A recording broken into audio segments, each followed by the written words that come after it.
Out of the 727, how do you feel comfortable with your body as an adult, gaining weight and not comparing it to when you were younger and much skinnier? Mm. Well, I mean, you age and you deal with different body types as you do get older. At the same time, I mean, that's also something you could work on if you're not happy with yourself. Yeah, and you also, kind of give yourself a little grace too. I mean, you get older and You're not the same your person. metabolism slows down, and you start catching different kind of angles of yourself and reflections, and you're like, ooh, who's that? Oh, that's me. So I would think that you just gotta give yourself a little bit of breathing room. If when you want it, you get it. Yes. Whether it's you get dumped or whether it's you get winded walking upstairs or whatever it is that hits you and then that light bulb goes off, whatever that impetus is, you just listen to yourself and go there. It kind of sounds like this is your light bulb because you're saying that you're uncomfortable with your body now. So, hey, take this as motivation for you to make that change and get into better shape. Yeah. Out of the 813, it says, my daughter is about to lose her virginity. We've had every talk that you can imagine, and she's told me that her and her boyfriend, who I absolutely adore after 4 years of being together, are ready. Whenever she walks in the house, I'm nervous until she tells me it hasn't happened. My nerves are so bad, I don't know what to do. You've done everything you need to do. You've done it. You got to trust your work. Yeah. What is that old thing they say? If you like, I don't know how to say it correctly, but it's something to the effect if you bring them up right, they don't depart from it. Okay. You've taught her the stuff. Like, you got to trust your teaching. Yeah, exactly. I mean, and it's going to happen. It's going to happen either now or it's already happened and she hasn't told you about it yet. I love that you have an open communication in your relationship with her. I would try to keep it there. Don't look so heartbroken.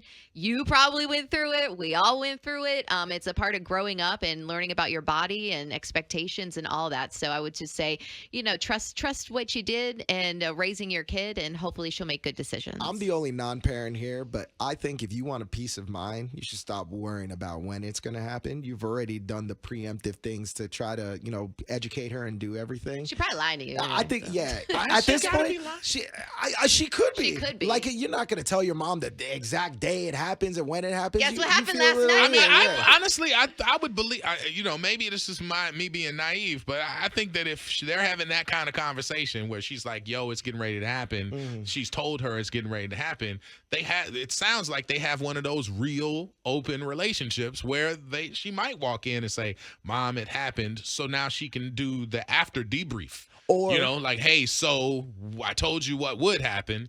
Let's now talk about it. Because if you have that openness, if you don't, like me, I'd die. You die. Yeah. I'd die a fast death if my daughter walked in and says, Daddy, Guess what that is? sweet Jesus, take me now. Take me home. Maybe your daughter was having the conversations with you about sex because they already had it and she wanted to see your reaction. Right. And, like, you really don't know. What I would say, give yourself that peace of mind. And I mean, you can still care deep down in the back of your head, but don't care. And actually ask her not to tell you when it happens because you're just going to keep on thinking about it till it does.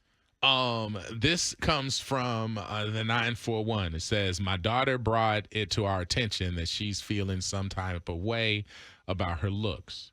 We unfortunately let her have social media at a young age, at 10. She doesn't like her freckles. How do we go about having a conversation with her to help her? Do we take away social media? It's hard to put hard to take it away. Yeah, like hard to unring a bell. Yeah. And you said you gave it to her at 10. That means that she's older now, when probably the age is, I think 13 is like what they advise for social media, but realistically, they're just figuring that out. I think what you have to do is show her varying beauty. Yes. Show her and show her some real photographs of people, because they have them out there now where you can Google like natural looks of these stars and you'll see them with freckles. Yes. Yeah. You'll see them without foundation and things on and filters and all that stuff. And honestly, that will be a big thing where she could see that she looks just like, Sydney Sweeney, Yeah, or everybody. Margot Robbie without makeup or whatever. So show them some of those natural pictures, because honestly, those natural pictures would go a long way. And if you're listening, I actually know people that put faux freckles on their face. Right. Like they actually like try to fake it and put it on their face so that they have freckles. Freckles are beautiful. Imperfections are beautiful as well. That's right. I listen. God don't make no mistakes. Make sure you tell them that too. Yes. You were made in a great image of being you. You don't need to be other people. Yeah, You need exactly. to be you. And those freckles are from your family. Beautiful. All right, They're we're passing beautiful, it down. girl. All right, we Yes. got more coming up.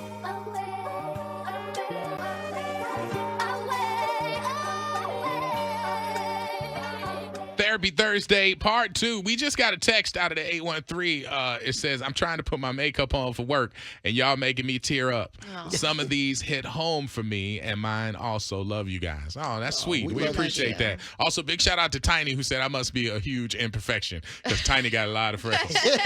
And every one of them, we love Yes, Tiny. we do. All right, let's see here. What we got? Out of the 772, I've been in a relationship for 2 years now. My girlfriend's 20-year-old daughter wants to move back in the house.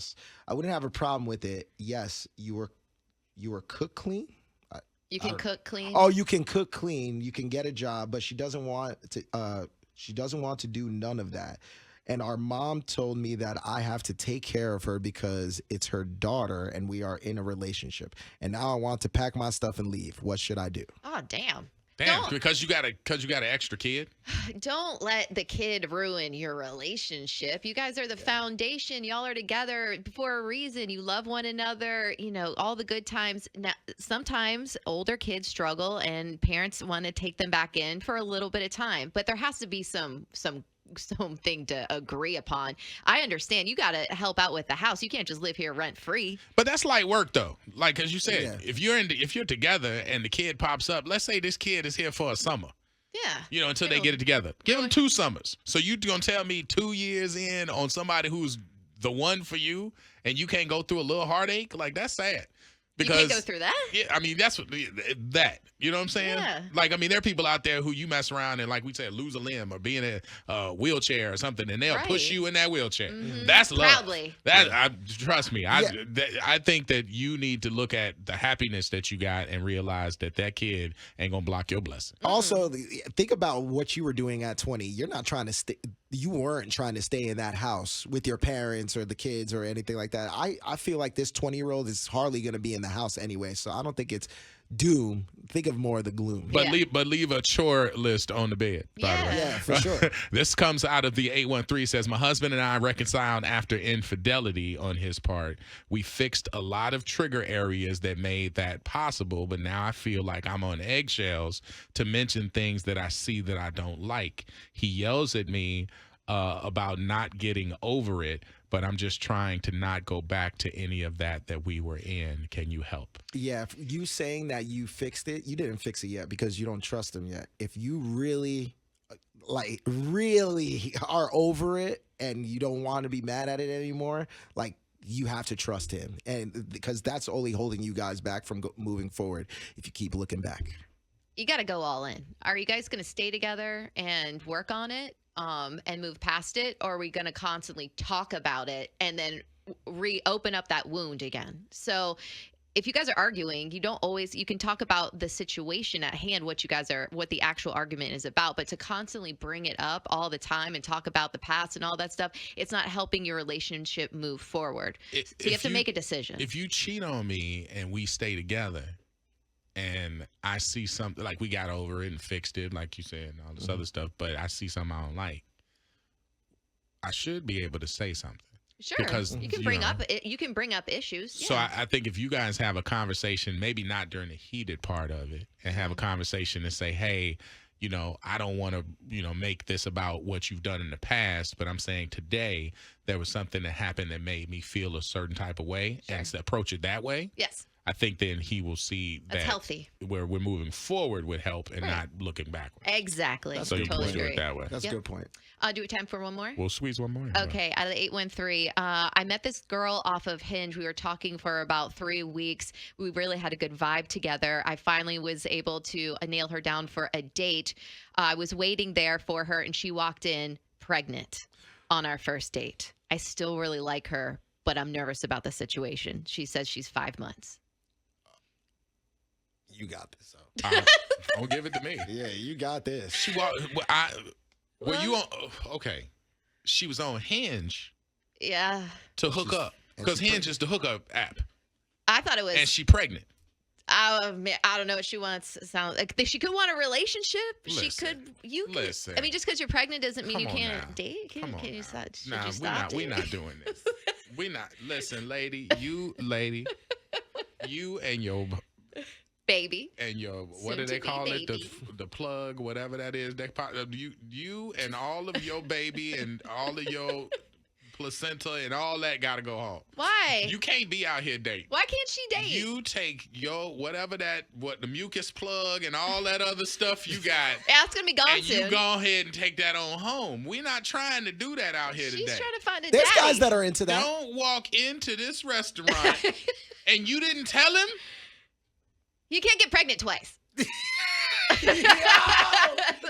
Hey, yo. So, I mean, if she's looking for something and he's looking for the same thing and he doesn't mind. I think that is kind of wild for her to walk in there pregnant and not have said something beforehand. She's probably nervous. But just like anything else, with any other date, if somebody walks in, No, this ain't just like everybody else. We're not doing that. No, but I'm just saying.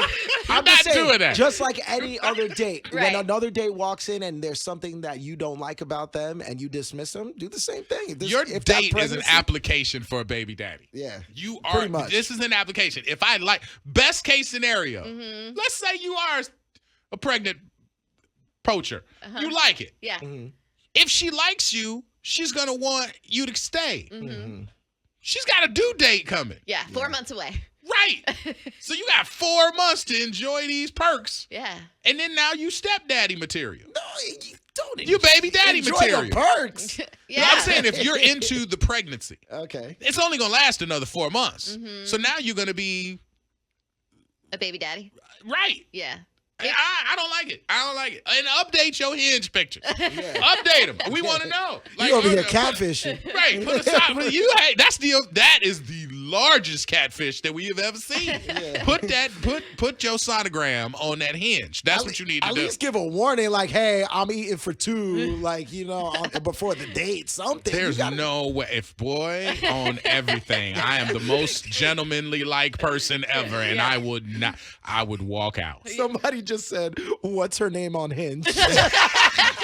And that's why we love you guys. Y'all are nasty. All right, man. That's a wrap for Therapy Thursday.